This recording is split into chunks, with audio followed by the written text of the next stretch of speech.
관계의 기술에 관한 말씀입니다. 주제입니다. 신앙생활을 할 때요, 좋은 관계 맺는다는 건 신앙의 성숙도에 따라서 달라집니다. 우리가 미숙하면 관계 맺기가 힘들고 어렵고, 또 성숙하면 그만큼 또 관계도 성숙한 관계를 맺을 수 있습니다.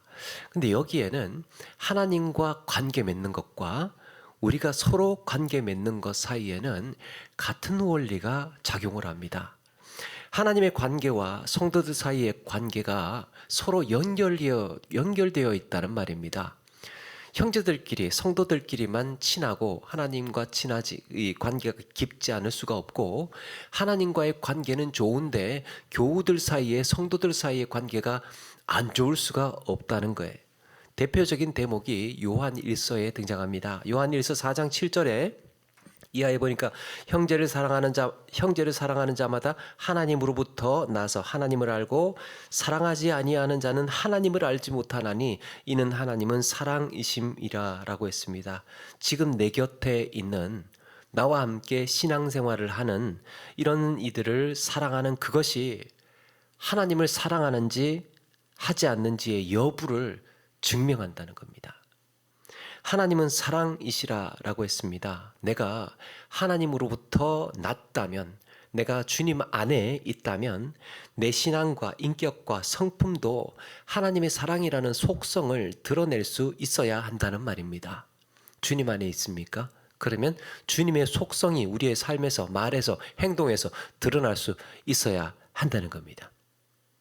그러면서 요한은 이렇게 말씀합니다. 요한일서 4장 20절, 누구든지 하나님을 사랑하노라 하고 그 형제를 미워하면 이는 거짓말하는 자니, 보는 바 그 형제를 사랑하지 않은 자는 보지 못하는 바 하나님을 사랑할 수 없느니라.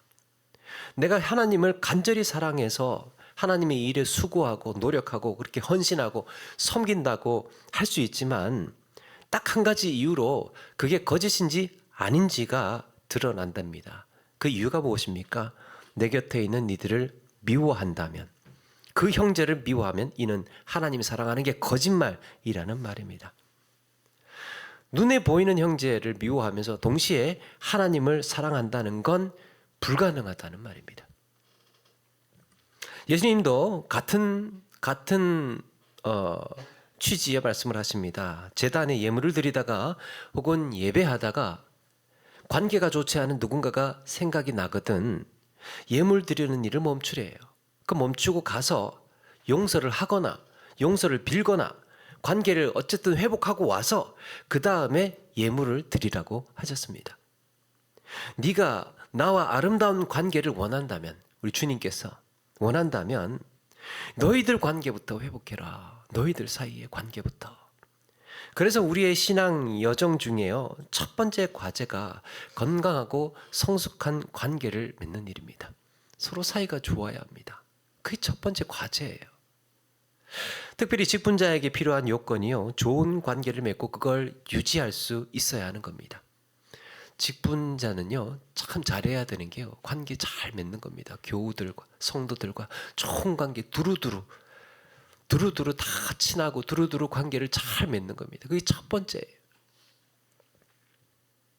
이런 점에서 오늘 예수님은 아름다운 관계 맺기에 있어서 가장 본질적인 기술을 한 가지를 말씀합니다. 우리 주님께서 아름다운 관계, 풍성한 좋은 관계를 잘 맺기 위해서 딱 한 가지 기술을 말씀하고 있습니다. 제가 기술이라고 표현한 이유는요, 이게 지식으로 안다고 해서 되는 게 아니고, 살면서 우리가 살아가면서 끊임없이 계속해서 반복하고 다듬고 연마해 나가야 하는 일이기 때문이에요. 좋은 관계 맺기 위해서. 우리의 말이나 행실이 그렇듯이 좋은 관계를 맺는 것도요, 말씀을 통해서 나를 돌아보고 계속해서 다듬어 나가는 일입니다. 하루아침에 좋게 말하고 하루아침에 선하게 행동하고, 그거 할 줄 알면, 안다고 그게 다 되면 어떻게 얼마나 좋겠습니까? 그런데 알아도 잘 안 되잖아요. 알아도 행동으로 잘 안 옮겨지고 내 안에 있는 연약한 미숙함들 때문에 자꾸 이게 내 마음대로 좋게 말하고 싶고 또 아름답게 말하고 싶고 좋은 관계 유지하고 싶고, 이게 내 마음대로 내 욕심대로 잘 안 된단 말이에요. 그래서 연습이 필요합니다. 거기에 대해서 기술 한 가지를 말씀해 주고 있습니다. 우리의 말이나 행실이 그렇게 또 관계 맺는 것이 이런 연습으로, 훈련으로 이어지는 겁니다. 그럼 어떻게 해야 아름다운 관계를 맺을 수 있을까? 어떻게 해야 될까? 우리 주님께서 이렇게 말씀합니다. 그러므로 무엇이든지 남에게 대접받고자 하는 대로 너희도 남을 대접하라. 이것이 율법이요 선지자니라. 이것이 율법이요 선지자니라 라는 말은요, 이것이 율법의 다다라는 겁니다. 이게 선지자의 핵심이다라는 얘기예요. 이게 율법이고 이게 선지자다. 구약의 모세오경 그리고 선지사에 나와 있는 그 수많은 내용들을 관계에 있어서, 우리의 삶에 있어서 중요한 핵심 한 가지를 꼽으라면 이게 율법이다, 이게 선지자의 메시지다라는 겁니다. 그래서요, 이 학자들이 보통 이걸 그리스도인의 황금률이라고 합니다. 황금률. 황금이 뭡니까? 세상에서 귀하고 가장 귀하고 값진 보화 아닙니까? 그래서 황금률이라는 말이요, 가장 귀하고 값진 법칙이라는 말이에요. 이게 가장 귀하고 값진 법칙이다. 누구든지 남에게 무엇이든지 남에게 대접받고자 하는 그대로 너희도 남을 대접하라. 그거. 이 말씀을 단순하게 읽으면요, 내가 대접을 받고 싶다면 먼저 내가 대접하라는 얘기인가? 그러면 내가 밥 한 끼를 누가 나한테 사줬으면 좋겠는데 그거 얻어먹고 싶으면 네가 먼저 밥을 사줘. 이렇게 하는 얘기인가? 라고 들립니다. 그런데 여기에는 조금 더 깊은 의미가 있습니다. 관계에 있어서 정말 우리 사람 삶에서요, 내가 정말 원하는 거를 꼽으라고 한다면, 인간관계에 있어서 또 우리가 살아가는 데 있어서 꼽으라고 한다면 내가 정말 원하는 게 뭘까? 내가 정말 원하는 게 어떤 걸까? 사람과 사람과의 관계에서요.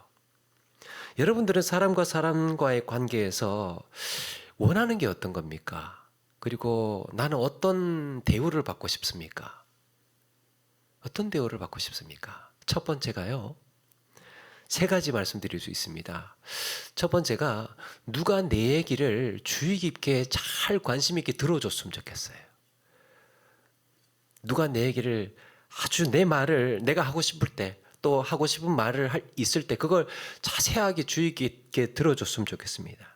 사람들 사이에 있으면서도요, 동창회 나가거나 친구들끼리 모이거나 또 사회에서 사람들끼리 북적북적 살아가다가 우리가 외로워지는 순간이 있습니다. 고독해지는 순간이 있어요. 사람들이 많이 있는데도 나는 외로워요. 왜 그렇습니까? 누구도 내 말을 들어주지 않을 때입니다. 사람들이 많이 있어서 안 외로운 게 아니에요. 사람들이 많이 있음에도 불구하고 내가 외로운 이유는 누구도 내 말에 귀 기울이지 않고 있을 때 나는 외로움을 느낍니다. 저만 느끼나요?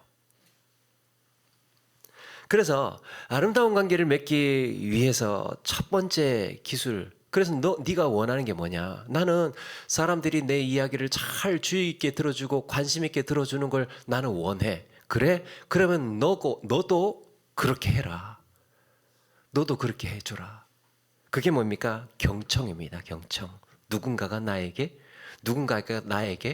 뭔가를 이야기하고 싶어 할 때 그걸 주의 깊게 자세히 들어주라는 겁니다. 들어주라는 거예요. 야, 그걸 원하느냐? 예? 얼마나 중요하면 이렇게 띵동띵동까지 울리니? 예? 얼마나 중요해요. 경청. 잘 들으라는 거. 좋은 관계는 말 잘하는 사람보다 잘 들어주는 사람을 통해서 만들어집니다. 경청이라는 책의 저자 이 조이스 허기트라고 하는 사람이 이렇게 말합니다. 누군가 당신의 말을 사랑의 마음으로 주의 깊게 들어줄 때 어떤 기분이 듭니까? 이 사람이요, 누군가 당신의 말을 사랑의 마음으로 주의 깊게 들어줄 때 어떤 기분이 듭니까? 라고 이분이 세미나 가거나 결혼식 하거나 또 이 어디에서 강의를 할 때요, 이렇게 물어본답니다.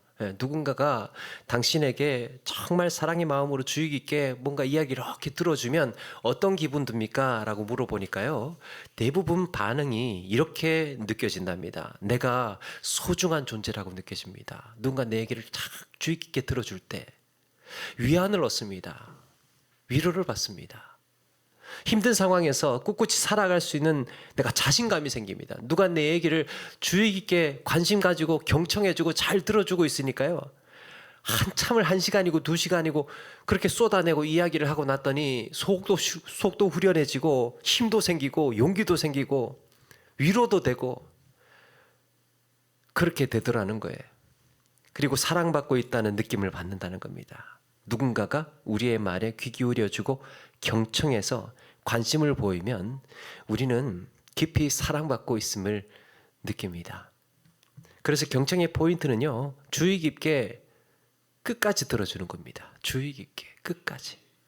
솔로몬이 이렇게 말합니다. 전도서에서 사연을 듣기 전에 대답하는 자는 미련하여 욕을 당하느니라. 사연을 끝까지 다 듣기 전에 중간에 그걸 끊고 그건 이렇게 하면서 끊어서 대답을 하는 사람은 그 미련한 사람이라는 거예요. 다 듣지도 않고. 내용 다 알아서가 중요한 거 아닙니다. 한마디만 들으면 사실 이 사람이 무슨 이야기를 하는지 알 때도 있어요. 이 사람이 뭔 이야기를 하는지 알 때가 있습니다. 그런데 그걸 중간에 끊지 말아야 하는 이유가 뭡니까?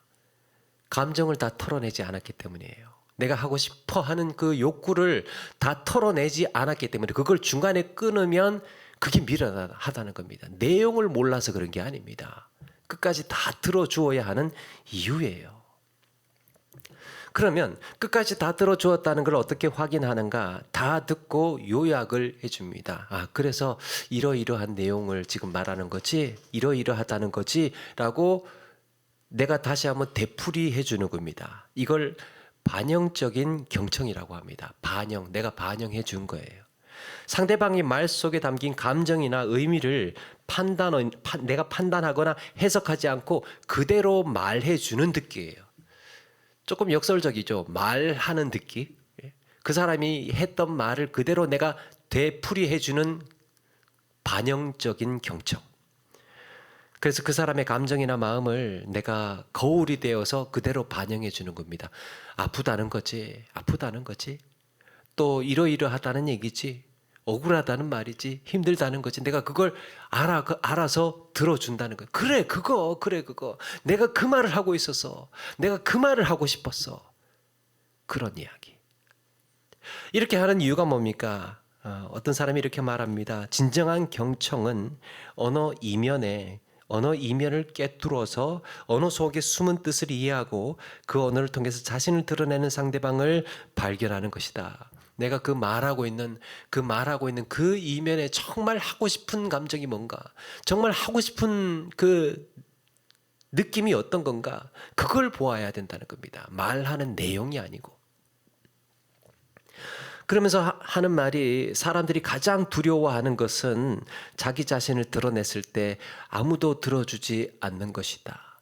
자기 속 내면 기껏 이야기했는데, 힘들게 정말 꺼냈는데 그걸 가볍게 그냥 흘러 듣는다든지, 제대로 나는 정말 마음 써서 큰 맘 먹고 꺼냈던 말을 관심 없어 하면 그만큼 실망스럽고 낙심이 되지 않겠습니까? 그래서 나중에는 안 해요. 그다음부터는 하지 않습니다. 마음을 닫지요. 이것이 우리가 경청해야 하는 이유입니다. 상대방이 하는 말 이면에 생각과 감정을 읽어야 진짜 대화가 이루어지는 거랍니다. 한마디로 경청은 타인의 감정까지 읽는 능력이에요. 더 나아가서 상대방이 거친 말을 하거나 화를 내면 왜 그렇게 하는지 그 마음을 읽을 수 있어야 합니다. 그럴 때 비로소 말이 통하는 거랍니다. 경청. 아름다운 관계의 기술. 첫 번째가 경청. 두 번째는 배려입니다. 배려. 누구나 내 형편과 처지를 이해해 주기를 바랍니다. 나를 이해해 줬으면 좋겠어요. 누가 친구가 있으면 또 같은 교회 안에서, 가족 속에서 나를 좀 이해해 줬으면 좋겠어요. 내 형편을, 내 처지를 알고 그걸 좀 알아줬으면 좋겠어요. 마찬가지입니다. 네가 그렇게 누군가가 내 처지를 알아줬으면 좋겠어? 그럼 너도 그렇게 해. 너도 그렇게 해. 그게 황금률입니다. 배려는 타인의 형편, 타인의 입장을 이해해 주는 일이에요. 타인의 형편과 처지를. 그래서 거기에 맞는 말과 행동을 할 줄 아는 태도입니다. 이솝우화에요. 그런 얘기 있죠. 이솝우화에 황새하고 여우가 있었는데 이 여우가요. 황새를 식사 초대에 자기 집에 식사를 초대를 하죠. 그래서 여우가 이 식사를 대접하는데 자기 편하자고 이 접시에다가 음식을 담아와요. 접시에다가 그것도 스프를 담아오니까요. 이 황새가 먹지를 못하는 겁니다. 접시에다가 스프를 담겼으니까 어떻게 그걸 황새 주둥이가 빨대도 아니고 어떻게 그걸 먹겠습니까? 찝어 먹어야 되는데. 그러니까 막 안간힘을 쓰다가 황새가 짜증이 나는 거예요. 그래서 여우한테 그럽니다. 오늘 네가 초대를 해줬으니까 내일은 우리 집에 와서 밥 먹자 같이 우리 집에 초대할게 그랬어요. 그래서 여우가 다음날 황새네 집에 갔습니다. 황새가요 여우를 초대해 놓고 입구가 요만한 호리병에다가 음식을 담아온 겁니다. 호리병 거기다가 음식을 담아온 겁니다. 주둥이가 뾰족한 황새는요 입 넣어서 호리병 안에 있는 음식을 잘 꺼내 먹는데 여우는 먹기가 매우 불편했습니다. 배려가 없는 초대였습니다. 둘 다 배려가 없는 초대. 상대방의 입장, 상대방의 처지를 이해하지 않고 자기 편하자고 자기한테 맞는 식사를 만든 거죠. 여러분 상대방의 입장을 이해하지 않고 고려하지 않은 배려는요 그 배려가 아니래요. 교인들끼리 식당에서 식사를 하고 있었습니다. 음식을 먹는데 옆에 있는 한 집사님이 음식을 먹다가 입에 물고 재채기를 했어요. 재채기했는데 나름대로 이제 손으로 이제 입을 막고 하기는 했지만 그래도 이제 몇 알이 튀었어요. 주변으로 막 튀어갔습니다. 이제 이 두 가지 반응이 나왔습니다. 한 분은 얼른 이제 휴지를 갖다가 가지고 오면서 괜찮냐면서 막 등도 두드려주고 막 혹시나 있는 거 막 살피면서 막 닦아주는데요.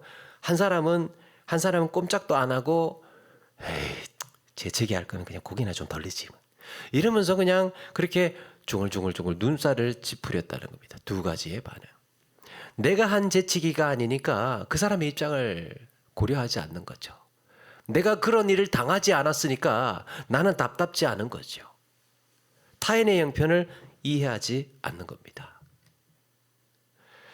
예수님께서 선한 사마리아인의 비유를 통해서 내 이웃이 누구냐고 물었습니다. 너의 이웃이 누구냐? 어떤 사람이 예루살렘에서 여리고로 내려가다가 강도를 만나서 옷 벗겨지고 죽을 만큼 두들겨 맞습니다. 그때 마침 대제사장이 길을 지나가는데 강도 만난 사람을 보고는 막 피도 묻고 또 찢어지고 막 그러니까요. 멀찍이 피해서 지나갑니다. 자기도 부정할까 봐. 잠시 후에 레위 사람도 보고는 삥 둘러서 지나갑니다. 그런데 사마리아 사람은 그걸 보고는 쫓아가서 상처 싸매주고 나귀 태워서 숙소로 데려갑니다. 사마리아인은 숙소 주인에게 이 사람 좀 돌봐 달라고 하면서 길을 떠납니다. 비용 더 들면 내가 다녀와서 더 다 갚겠다고 말합니다. 배려는 거창한 희생을 요구하지 않습니다. 그가 내 이웃이라면 누가 이웃입니까? 그가 내 이웃이라면 내 이런 작은 불편을 감수하는 것을 선택하는 겁니다. 누구나 내 입장을 이해해주고 누군가가 내 입장을 이해해주고 나를 알아주고 거기에 맞추어서 반응해준다면 그게 이웃이죠. 내 입장 알아주고 거기 맞추어서 반응해주는 거, 그 배려 아닙니까? 그렇게 되면 우리 마음에는요 그런 배려를 통해서 마음이 안정감이 오고 또 친밀감을 느낄 수 있습니다. 아름다운 관계, 친밀한 관계를 우리가 풍성하고 아름다운 관계를 만들어가기 위해서는 이런 배려를 훈련해야 한다는 겁니다. 훈련해야. 세 번째가요. 존중입니다. 존중. 관계에 있어서 절실하게 바라는 또 한 가지가, 우리는 사람들 사이에서 뭘 정말 원하느냐 하면요, 우리는 인정받기를 원해요. 누가 날 좀 인정해주고 나를 좀 알아주고 나의 이런 존재, 나의 이런 수고, 또 나의 삶, 이런 것들을 정말 존중하고 인정해주고 그렇게 하기를 원합니다. 이게 인정 욕구잖아요. 사람들이 나를 인정해 줬으면 좋겠어요. 이런 마음을 타인에게 하는 것이 존중이에요. 나는 인정받고 싶으면서 타인을 인정하지 않는 것, 그게 아니고, 황금률은 네가 그렇게 인정받고 싶으면 너도 그렇게 해라 라고 말하고 있는 겁니다. 존중은 상대방을 내 기준으로 바꾸려고 하지 않고 그 사람을 있는 그대로 인정해주는 태도입니다. 나는 이러니까 내 시각에서, 내 기준에서 그 사람을 보면요, 마음에 드는 사람 세상에 아무도 없습니다. 내 기준에서 사람을 보면, 내가 중심이 되어서 누군가를 판단을 하고 분별을 하면요, 내 눈에 차는 사람 세상에 아무도 없어요. 그런데 그 사람의 처지, 그 사람의 생각, 그 사람의 기준, 그 사람의 존재, 그냥 그대로를 인정해 주자는 겁니다. 그게 존중입니다. 특별히 이거는요, 상대방이 내 마음에 들 때 드러나는 것이 아니고 마음에 안 들 때 드러납니다. 마음에 잘 안 들 때 존중해 주는지 안 해주는지가 드러납니다. 예수님은 사마리아 수가성에 한 여인을 만납니다. 유대인들은 사마리아인을 경멸했다고 그러죠. 오래전부터 부정한 이방인 취급을 해왔습니다. 크게 보면 같은 이스라엘임에도 불구하고 아수르에게 북이스라엘이 멸망함으로 인해서 북이스라엘의 혼혈 민족이 되잖아요. 그래서 그 수도였던 사마리아에 이 이방인들과 이스라엘 사람들이 혼혈이 되면서 정통 유대인이 피가 섞인 겁니다. 정통 유대인이 안 된 거예요. 그래서 이 남유다 사람들은, 유대인들은 북이스라엘에, 특별히 사마리아 사람들한테 사람 취급을 하지 않았습니다. 너희들은 유대인이 아니야. 너희들은 하나님의 백성 아니야. 피가 섞였다는 거. 유대인들은 이렇게 사마리아인을 경멸하고 무시했습니다. 그리고 더욱이 당시의 여인들은 하나의 인격체로 인정받지 못했습니다. 게다가 사마리아 사람들조차, 그 수가성에 있는 사람들조차도 이 여인을 비난하고 외면을 했습니다. 이런 여인을 예수님께서 만나신 겁니다. 얼마나 트집 잡을 게 많고, 얼마나 상종할 하지 않아야 할 이유들이 얼마나 많습니까? 근데 예수님께서 여인에게 물을 좀 달라고 했을 때 여인도 깜짝 놀랍니다. 아니, 어째서 유대인인 당신이 사마리아인 여인인 나에게 물을 달라고 그럽니까? 어떻게 말을 걸죠? 나한테 이렇게 어떻게 말을 거실 수가 있습니까? 깜짝 놀랍니다. 여인은 마음을 처음에 열지 않습니다. 냉담한 태도입니다. 도대체 왜 나한테 사람 취급하는 걸까?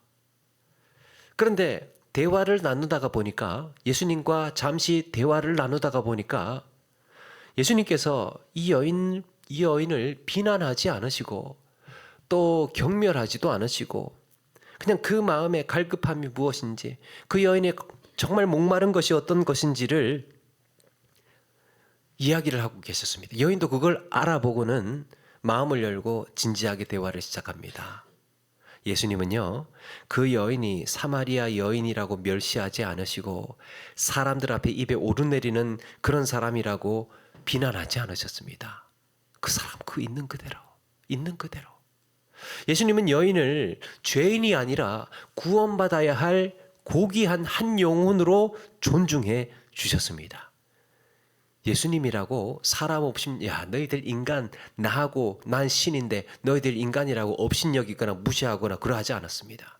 한 사람 한 사람, 죄인이든 강도든 삭개오든 또 어떤 병자든 부정한 사람들이든 어떤 사람들이든지 간에 그 형편과 조건과 그가 처한 환경과 그가 처한 입장과 그의 신분과 나이가 많든 적든 힘이 강하든 약하든 상관하지 않으시고 한 사람의 인격으로 존중해 주셨습니다. 그게 우리 주님께서 사람을 대하는 태도예요. 거기에서부터 건강한 관계, 성숙한 관계가 시작된다는 겁니다. 우리도 마찬가지입니다. 그 사람이 어떤 사람이건 간에 색안경 끼지 않고 그냥 한 사람이라는 존재. 만약에 그 사람이 뭔가 미흡함이 있고 뭔가 죄인이고 또 뭔가 나한테도 서운하게 하고 뭐 이런 여러 가지들이 있었다고 한다고 해도요, 결국에는 한 가지입니다. 그도 구원받아야 할 영혼이에요. 그도 주님 앞에 사함받고 그도 한 영혼으로서 세워져야 할 영혼입니다. 주님께서 사랑하시는. 그래서 그걸 인정해 주자는 것이 존중이에요. 존중.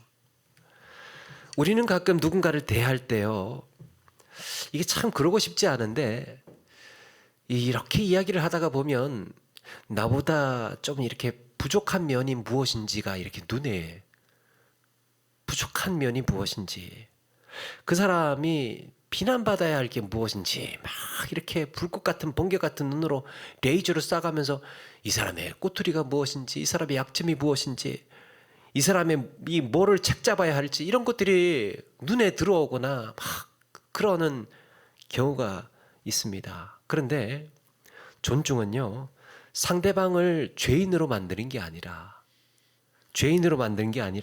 한 고귀한 하나의 존재로 인정해 주는 겁니다.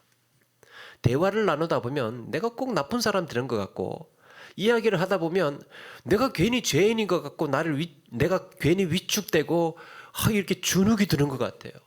그 사람이 나를 그렇게 만들어요. 말하다 보면 위압감 주는 것 같고, 막 우월한 것처럼 그냥 나한테 그렇게 하는 것 같고, 그런 경우가 있습니다. 그렇게 하지 말자는 거죠.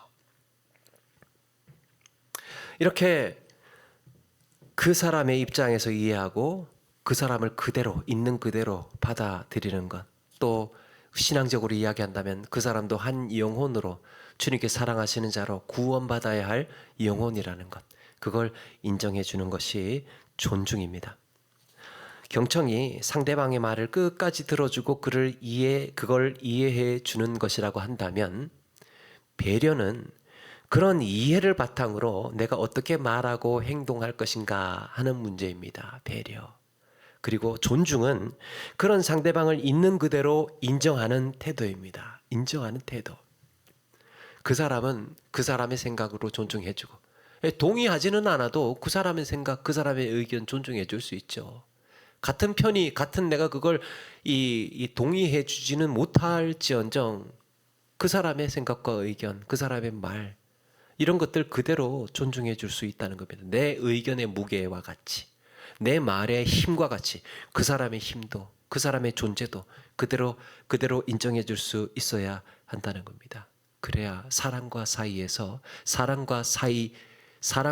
사이에서 이렇게 더 친밀한 아름다운 관계, 성숙한 관계로 세워질 수 있다는 겁니다. 황금률은 이런 겁니다. 주님께서 이렇게 말씀하시는 겁니다. 누군가가 네 말을 들었으면 좋겠다라고 그러면 좋겠지. 그러면 네가 먼저 타인에게 귀를 기울여주고 끝까지 들어줘. 내 형편과 처지, 내 입장을 사람들이 이해해 줬으면 좋겠지. 그러면 네가 먼저 타인의 형편과 처지를 먼저 이해해 줘.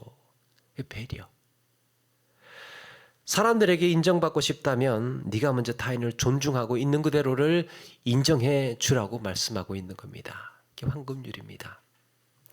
이것은 계속해서 나를 돌아보고 또 다듬고 반복하는 가운데에 훈련해 가야 하는 우리 인생의 과제입니다.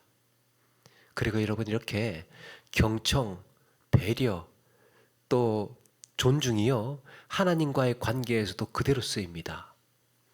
우리가 만나는 모든 사람들의 관계 속에서 내가 이 사람이라면 어떤 대접을 받고 싶을까? 이런 훈련하잖아요. 혹시 내 잣대로 그를 바라보는 것은 아닌가? 이런 질문 속에서 우리가 하나님을 대하는 태도를 훈련해 가는 겁니다.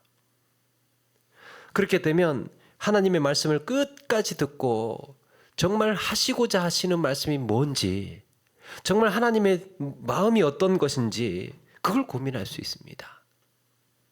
정작 하나님께서 기뻐하시는 나의 모습이란 어떤 것인지, 하나님을 살아가면서 우리 인생에서 해가야 하는 것이 또 무엇입니까? 하나님을 알아가는 거잖아요. 우리 인생의 과정은요, 신앙생활 하면서 조금씩 하나님을 알아가는 겁니다. 그게 배려라는 훈련 속에서 하나님을 알아가는 역량도 키워갈 수 있습니다.